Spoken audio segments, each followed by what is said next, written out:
Previously on Accelerate, we reviewed the 2021 Land Rover Discovery, but today we've got something special for you. This is the 2022 potential Compact Truck of the Year, Maverick.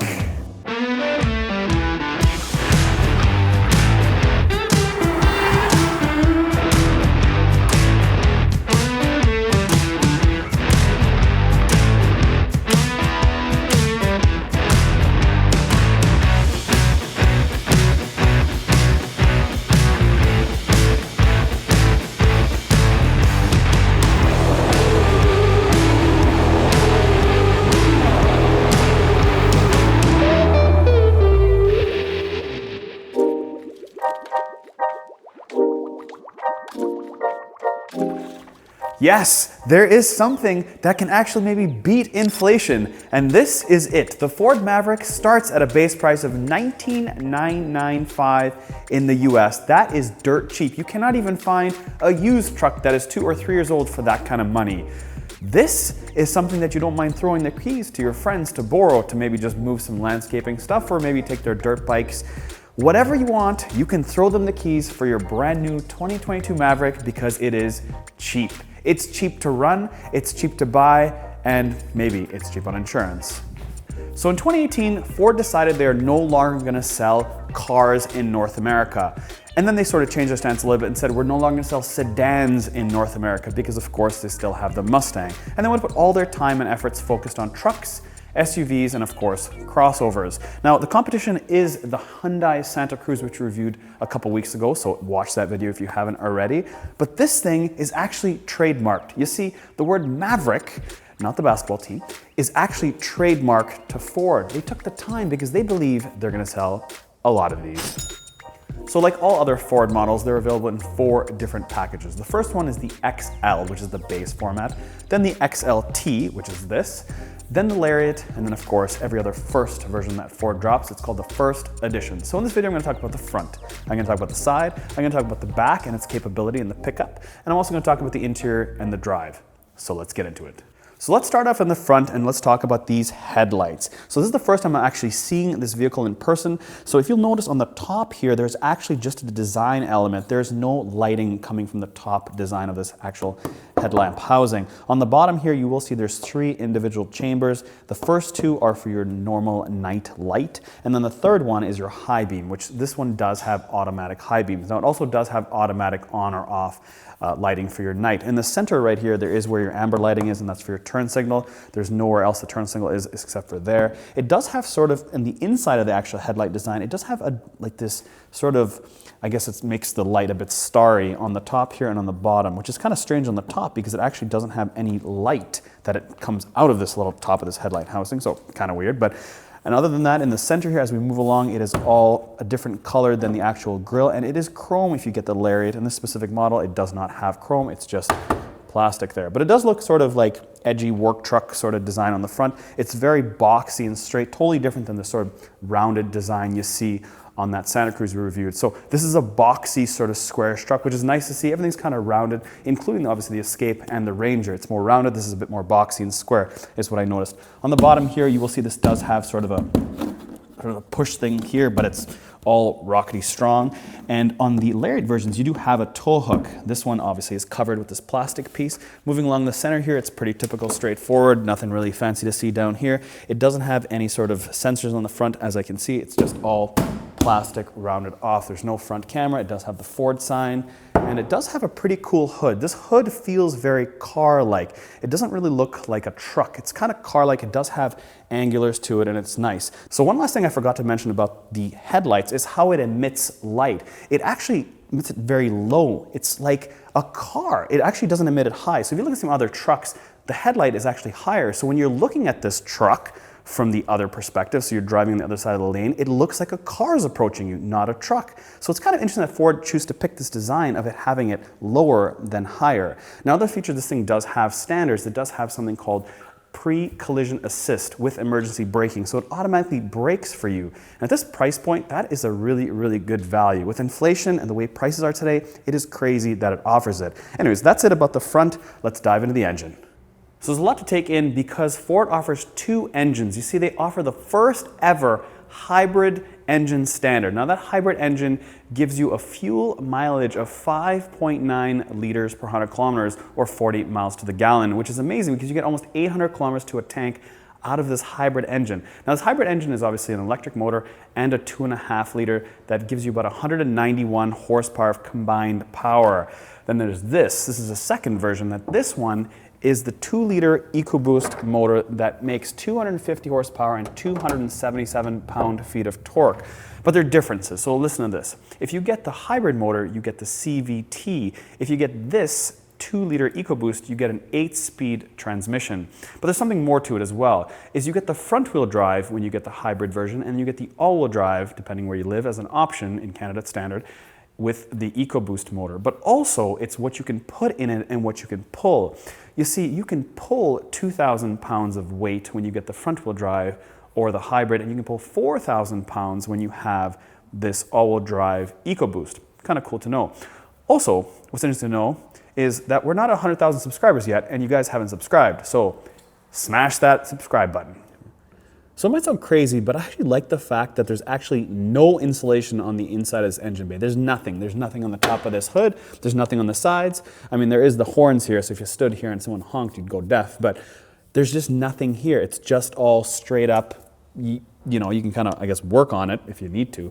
But it's cool because everything is always closed off and you can never see anything. And in this specific case, you can see everything, which makes you feel, I've saved some money. Listen to this. It feels solid, and that's kind of a theme here. I'm noticing the solidness of this Maverick. All right, let's talk about the side. Do you guys notice what I notice on the side of this Maverick? If you do, comment below in 3, 2, 1, and let me tell you the answer. This is not connected. It's actually one piece. I know you're used to seeing a truck that has the bed by itself and the cabin by itself, but this is a unibody construction, which means it's actually built like a car and not a conventional truck. You see, a truck has a frame with a body on top. This one doesn't have it. And the reason I bring this up is because people want to know, can I make this bed that's 4.5 feet longer? Can I make this into an extended cab? Can I make this into a 2-door? It's not that easy for it to do. They'd have to rebuild the whole car. They got to redesign. They got to build everything from scratch. So they figured it just makes the most sense to build a 4-door with a 4.5-foot bed. So 5 things you didn't know about the Ford Maverick. First things first, it has a 40-inch turning circle. So it's very easy to turn, and it turns very, very well in tight parking spots. Second thing, it's got this little scratchy thing here because it's designed to be sort of beat up. You can have stuff lean over this way and not scratch the paint. Kind of interesting because a lot of the actual sort of corner cab portion of it actually has paint wraps around it. It gets sort of beat up here. You can have stuff sticking up the side. No biggie. The third thing is if you take your phone out, you can actually get something called Ford Pass, and that lets you sync to your car where you can start it, unlock it, check how much fuel you have, check the oil life. Yeah, a lot of stuff that connects you to your car. You obviously can get an array of safety features like lane assist, automatic braking, cruise control, all the other fun stuff, blind spot indicator with cross traffic alert. That is all options available on this Maverick. And of course, the last thing is my feet. I always like to change shoes here on Accelerate, but forget about the shoes. How about the stamped wide body fenders? All right, so in your Maverick, you can preset a door code right in the infotainment there. You just hit the buttons that you like and you can jump in the car, which is very, very handy, which sort of trumps most other manufacturers out there if you are giving this vehicle to somebody that works for you or somebody that wants to take stuff just to the dump or whatever it happens. Now, as far as gas and how much gas you can put in here, if you get the hybrid version, this takes 14 gallons worth of fuel. If you buy the EcoBoost engine, you can put 16.5 gallons worth of fuel in this vehicle. Now, let's take a look at this. You see, those things are the bed lights, and you can have a button on the cabin inside. You can put it on or off. Now, I would say they're pretty dim. I would like to see somebody spend some moolah and invent something that's a bit brighter, including the side of these taillights. You see, on the side here, when I'm looking here, there's actually no light. The light actually projects that way, and there's no lighting here. So on the side of this thing, there's actually no light at night, which is pretty dangerous in my opinion. So the meat and potatoes is right here. This is where it's all at. This is why people look at potentially whether to pick a Maverick or not to pick a Maverick. The tailgate. So let's start off with the top. The tailgate does have a little bit of a sort of a lip spoiler at the top here in that typical scratchy plastic that's durable. Now moving below here, you do have your handle that pulls up and obviously your key fob. Underneath there, you have the Ford logo. It is not flush because they actually hide a rear view camera underneath it, tucked away right there. But here is something that the Santa Cruz also has, and I like it because the Maverick is stamped right into the steel of this tailgate. It's not a little logo. It doesn't have stickers like some of the Land Rover stuff does, but it does have something that is Land Rover-ish, and that is what the Discovery has, and it's a license plate that is not centered. It is off kilter, and that is unique to also a Discovery, as I mentioned. Now, as far as towing, this does tow 4,000 pounds, and you can choose whether you want to have 7-pin or the other pin that's available. This is a 4, and you can get the 7 if you want the round one that plugs right in. Now, as far as durability, this does have a nice big bumper sill that you can sit on, and there's no chrome on it. It's just simply, you know, scratchable. So tailgates are a big deal. Let's take this down and feel this tailgate out. So it can take 500 pounds worth of weight on the back of this thing. It does have something interesting though. It does have 2 bottle openers on either side that also double as tie downs. And you wonder, tie downs on the actual tailgate? Yes, because this thing has something interesting. You can actually set this tailgate about halfway by doing this. Yes, this is the halfway tailgate party. And you can put 400 pounds worth of weight on it right now. Kind of interesting that Ford did it this way, but hey, that's kind of cool. It's sort of unique. But there's something really interesting about Ford and this specific Maverick is it's got something called flex bed. And it allows you to actually use 2 separate electrical connectors, one on each side, that I can simply pull out here. And there we go. And now I can actually customize my lighting or my compressor or whatever I'd like to actually connect to my electrical voltage right here. And if you're short of ideas, well, hey, when you go to a restaurant now and you want to check the menu, you just QR code it. So QR code this right here and bam, you'll get ideas. So let's see how much space we actually have in terms of length. Now this one doesn't have an optional bed liner. This is just out of the box. You've got 79 inches. So 79 inches is the number that you need to know if you have a dirt bike or any sort of outdoor activity you want to throw in here. Well, yes, you've got 79 inches of length. And how about width? Now, as far as width goes, there is 52 and a half, 52 and 3/4 actually in terms of width. Now it is cheating a little bit here. This is sort of a flex bed, so you can put sort of maybe a 4x4 across, and you can put your drywall across, whatever you decide to do. But you have, let's see how many tie downs you have. You've got 3 on this side, 3 on that side, and 2 on the bottom. So you have 6 tie downs attached to the side of the vehicle, and you have 2 on the bottom there, and you have the 2 here. Now, these ones here, when you have this at halfway, you can sort of use the tie down across this way, or if you have anything long, you can use it across this way. So this is definitely more utility-wise than the Santa Cruz. The Santa Cruz had this plastic piece that came here that you'd open and close, but here you have more tie downs and a little bit more usability because this is also missing a side rail here. So you can have a railing system that screws into the side, kind of how the Santa Cruz had, but I find this is a little bit more utility and a little bit more beefy than the Santa Cruz was.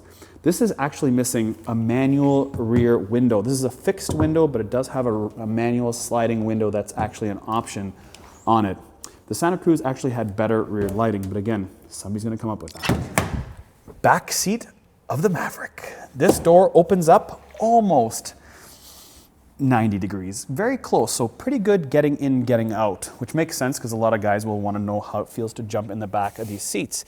Now, speaking of this bottom bench here, there's a little handle you pull up, and this is standard. This does, again, have this flex bed, and you can put the stuff in the back, 2 compartments on either side of the back seats. Now, this is standard, not an option. This is completely standard. When these seats fold down, you must be wondering, is this cloth or is this the special fancy material that was in our Bronco Sport video? Now, 3 different interiors you can get. You can get the XL, which is completely cloth. Solid door. You can get the XLT, which is what this one is, and it has the same design as the one above it, which is the Lariat, which has sort of a special stain synthetic material. So 2 cloths and a special synthetic stain-like material, which is the same as the Bronco Sport reviewed a couple months ago. Now, let's check this door out again because it's solid. Man, this closes better than the F-150. Listen to this thing. It's solid. One more time for good luck. It's good. No lies, it's good. If at $19.95 it sounds like this, man, I'm feeling it. So you get 6 speakers on the standard base model, and you can get 8 speakers if you choose for the Bang & Olufsen sound system. Except all the doors are sort of built for the Bang & Olufsen, but don't give it to you. Let's go to the front. Front door of the Maverick. Ford says you can fit a 1.5 liter bottle in the door. Now, this is not a bottle, but you can still fit this right here. It slides right in there, and voila, I can hide my Yeti right in the door. But there's a spot right here, specifically shown with a bottle right there, that you can hide a bottle there. And you might not know this, but there's a really soft door pad right there. Pretty cool. I was expecting to have plastic, but it's nice and soft. Now let's jump inside this thing and use our key. Yes, key. Not a smart key, a switchblade key. This is on the XLT. You get a switchblade key, you put it right in this little thing and you turn it. Not sure if you guys know what that's about, but hey, that's what we have right here in our XLT, which makes it not break. You see, that's what people want. They want to buy something that doesn't break. Because when I did some research on this car, it was about reliability and how long will it last. Let's take the door panel. It's very solid. It has this sort of design to it, marbly design all the way through. And that is nice. I can't see a lot of things breaking in this thing. So if we start at the door panel and move our way all the way across, you will have your lock on unlock. You'll have pretty cool door handles. And listen to this on the inside. I was talking about on the outside, but listen on the inside. Take the key out. Solid. I'm just very impressed with how solid this Maverick is. Then you have obviously you have your door controls here for your windows, and you've got your adjust your mirrors, all that sort of stuff. You have your bed light on the left side here. You have your automatic headlights, and everything else is pretty straightforward. Now the steering wheel is tilt and telescopic, so up and down, in and out, pretty straightforward. The steering wheel is not leather wrapped. If you want leather wrapped, you have to step up to the Lariat. This is your typical Ford steering wheel, nothing crazy fancy, but everything is on the steering wheel itself, including skipping a track, going back in your menus, your cruise control, and the volume, etc., and obviously your beep beep. Now above that you have your typical gauges. They're pretty basic, nothing to write home about.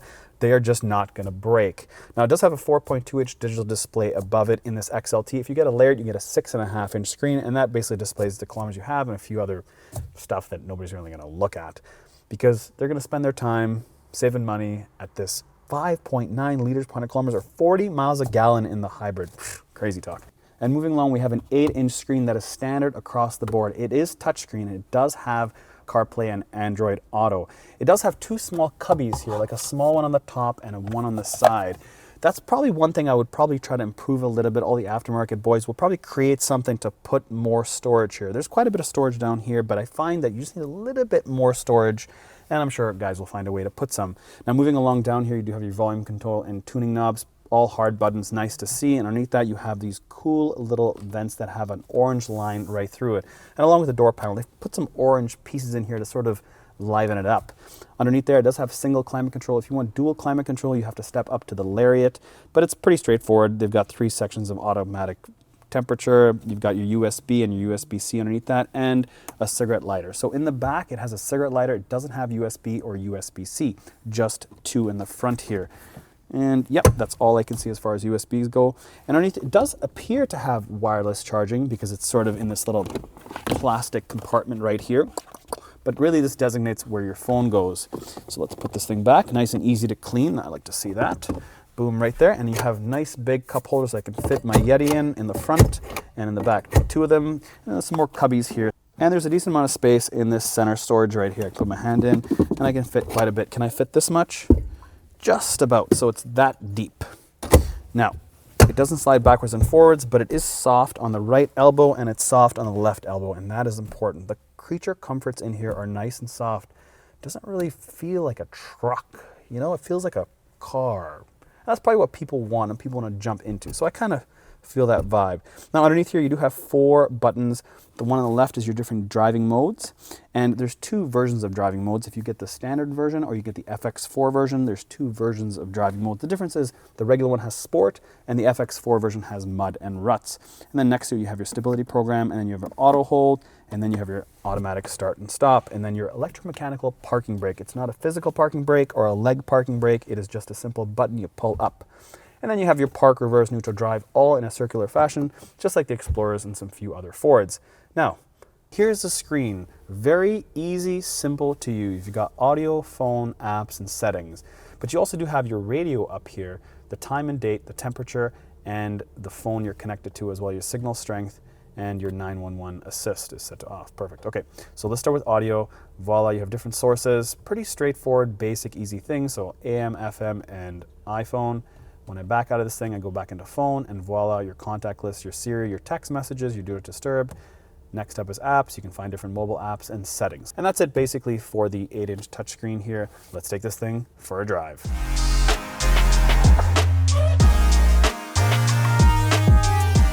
The question of the day is, how fast is Maverick? I've seen posts online that this thing does 0 to 60 in about 6.5 seconds, or some people get in the 6-second range.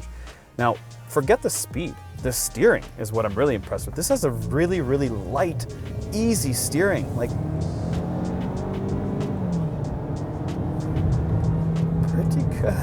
pretty good. Now, this is the larger end of the two, as I mentioned. I wish I'm going to get a hybrid, hopefully soon, fingers crossed, because I'd like to drive that to compare it. Because of that really good gas mileage, I'm sure people are going to want to know how fast is that. So hopefully we can get one on the channel and review. But for this, the steering is very good. So I'll just watch my steering here. Smooth, comfortable ride. I find these seats really good. Like, they do a good job of absorbing some of the road. Now, this is a little bit more firm than the Standard Cruise, a little bit more firm. Not much more, but it's definitely a little bit more firm.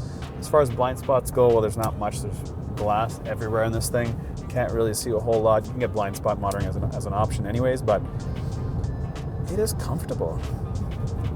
Now, at the same time, trucks are also really comfortable today, so it's not really saying much, but it is comfortable, built well.